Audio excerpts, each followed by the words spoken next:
ప్రాంతంలో నా బాల్యం జరిగింది కాబట్టి రైతులకు గ్రామాలకు దగ్గరగా బతికినటువంటి వ్యక్తిగా మరి తెలంగాణ రాష్ట్రం ఏర్పాటు కోసం కొట్లాడినప్పుడు కూడా ఆ రైతుల దుఃఖాన్నంతా కూడా పోగొట్టాలని చెప్పి కసితోని కొట్లాడినటువంటి ఒక వ్యక్తిగా తెలంగాణ ఉద్యమ సందర్భంలో నీళ్లు నిధులు నియామకాలు అంటే నీళ్ళంటేనే రైతులు, నీళ్ల కోసం కొట్లాడడం అంటేనే రైతుల పొలాల్లోకి మన గోదావరి మన కృష్ణా నది నీళ్లు రైతుల పొలాల్లోకి రావాలని కొట్లాడినటువంటి వ్యక్తులుగా తెలంగాణ రాష్ట్రం ఏర్పడక ముందు 2014 కన్నా ముందు 2013-12 సంవత్సరాలలో దాదాపు 789 మంది రైతులు ఆత్మహత్య చేసుకుంటే తెలంగాణ రాష్ట్రం ఏర్పడగానే ఆనాడు ఒక త్రిసభ్య కమిటీ వేసుకోవడం జరిగింది.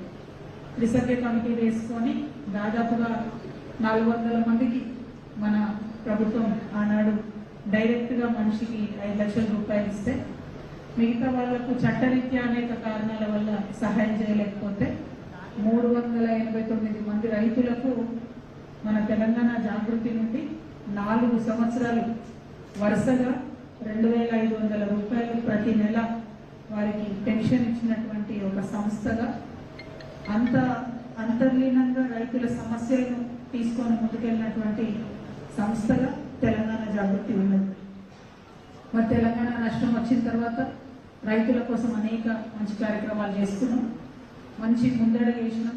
దేశంలోనే నంబర్ 1 స్థానంలో మనము వరిని పండించేటటువంటి ఒక రాష్ట్రంగా చాలా గర్వంగా పంజాబ్ను ధీటుగా దాటుకొని పోయినటువంటి సందర్భాన్ని కూడా మనం గమనించాం.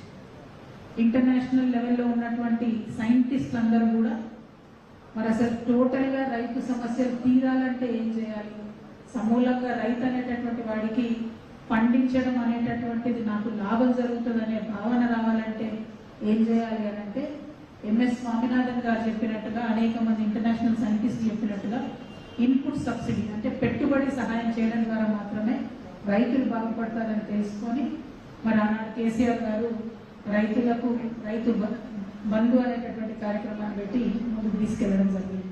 మీ అందరికీ జరిగినటువంటి డెవలప్మెంట్స్ ఇంత ఉపోద్ఘాతం ఎందుకు చెప్తున్నా అంటే మన వరంగల్ ఈ ప్రాంతం అంతా కూడా కాకతీయుల కాలంలో ఉన్నప్పుడు ఇక్కడ పంటలు పండించేటటువంటి విధానం, ఇక్కడి గొలుసుకట్టు చెరువుల విధానం, ఇక్కడ కాకతీయులు తవ్వించినటువంటి ఆనాటి చెరువులు వాళ్ళ పేర్లు కూడా సముద్రాలను పెట్టినంత అద్భుతంగా ఉన్నటువంటి ఒక జల విధానం, రైతులకు అనుగుణంగా పరిపాలించే విధానం ఇక్కడ నుండి తీసుకొని కేసీఆర్ గారు కూడా మిషన్ కాకతీయ అని చెరువులు బాగు చేసుకునేటటువంటి కార్యక్రమానికి పెట్టుకోవడం అంటే మన తెలంగాణ యావత్తు కూడా వరంగల్ నుంచి వ్యవసాయానికి సంబంధించి అనేకమైనటువంటి అంశాలను నేర్చుకున్నటువంటి సందర్భాన్ని కూడా గుర్తు చేసుకోవాలి.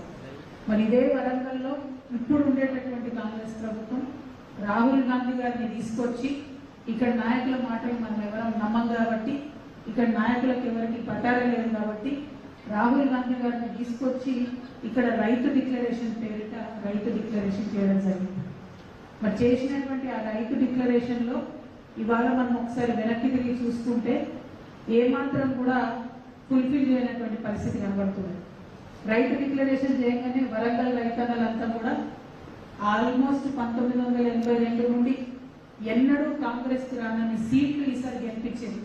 12 సీట్లు ఉంటే 10 సీట్లు కాంగ్రెస్ ఎమ్మెల్యేలని గెలిపించి వరంగల్ రైతన్నలందరూ కూడా కాంగ్రెస్ పార్టీని నమ్మి ఓట్లేసి నమ్మినటువంటి రైతులను నిండా ముంచినటువంటి సర్కారు ఇప్పుడు నడుస్తున్నటువంటి కాంగ్రెస్ సర్కార్. ఇవాళ రాహుల్ గాంధీ గారిని మేము ఛాలెంజ్ చేస్తూ ఉన్నాం, రేవంత్ రెడ్డి గారిని మేము అడుగుతా ఉన్నాం. రైతు డిక్లరేషన్ ఏదైతే ఇచ్చిందో ఈ రైతు డిక్లరేషన్ దీంట్లో మొట్టమొదటి అంశం ఏంటి అని అంటే మేము రాగానే ఇగో డిసెంబర్ 9వ తారీఖు నాడు మేము వస్తాం, రాగానే 9వ తారీఖు నాడు మొత్తం మీ రుణమంతా మాఫీ చేస్తాం, మీకు ఇంక కావాలంటే ఇస్తే బ్యాంకులు ఎక్కువ తెచ్చుకోండి రుణం అంటే పాపం చాలా మంది రైతులు, గిరిజన రైతులు, ఎస్సీ రైతులు, దళిత రైతులు అందరూ కూడా పరిగెత్తి వెళ్ళి కుటుంబాలలో ఒకరు కాదు 2, 3, 2, 3 పేర్ల మీద లోన్లు తెచ్చుకున్న పరిస్థితి. తీరా చూస్తే మొన్నటిదాకా సాగదీసి తెలంగాణలో ఉన్న అన్ని దేవుళ్ళ మీద ఒట్టు పెట్టి 50% కూడా రుణమాఫీ చేయనటువంటి పరిస్థితి ఇవాళ కాంగ్రెస్ ప్రభుత్వం తీసుకొచ్చింది. దాంతో నష్టం ఎవరు జరిగింది? అంతకుముందు కాంగ్రెస్ పార్టీ ఇట్లా నమ్మించకపోతే రైతుల్ని కేవలం ఒక ఇంటి పెద్ద మీద 2 లక్షల రూపాయలు రుణం ఉండే. కానీ వాళ్ళు ఏమన్నారు? 9వ తారీఖు రాగానే ఉన్న మాఫీ